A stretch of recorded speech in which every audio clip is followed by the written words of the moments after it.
ताज्या बातम्यांसाठी ABP माझाला subscribe करा आणि बेल आयकॉन प्रेस करा।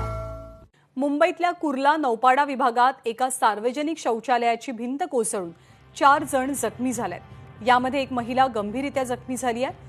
मोडकळीस आलेल्या सार्वजनिक शौचालयामध्ये ही दुर्घटना घडली आहे। सार्वजनिक शौचालयाची भिंत कोसळल्यामुळे 4 जण अडकून पडले होते।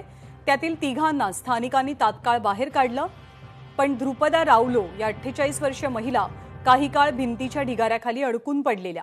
2 तासांच्या प्रयत्नानंतर अग्निशमन दलाच्या जवानांना बाहेर काढण्यात यश मिळालं आणि आता त्यांना उपचारांसाठी राजावाडी रुग्णालयात दाखल करण्यात आलंय।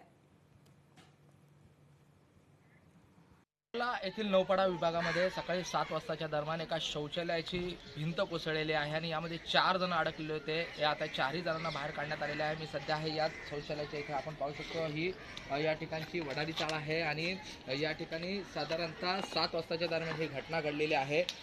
या शौचालय जे आहे सार्वजनिक शौचालय आहे आणि या ठिकाणी हे शौचालय पुन्हा याचा पुनर्विकास चालू होता महानगरपालिकेतर्फे। मात्र जे बाजूचं जेंट्स टॉयलेट आहे ते तोडण्यात आलेलं होतं। लेडीज टॉयलेट जे आहे ते सुरूच होतं। मात्र सकाळी 7 वाजताच्या दरम्यान ज्यावेळेस या ठिकाणी प्रातःविधीसाठी ज्या महिला आलेल्या होत्या त्या या ठिकाणी उभ्या असताना अचानकपणे या शौचालयाची ही भिंत जी आहे ती खाली कोसळलेली आहे।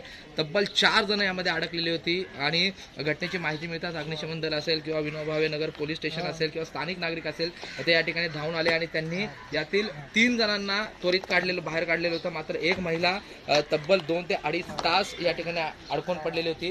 ध्रुपदा रावला असं या महिलेचं नाव आहे। सध्या त्या गंभीर जखमी आहेत, तर त्यांना जवळच्याच राजावाडी रुग्णालयामध्ये दाखल करण्यात आलेलं आहे।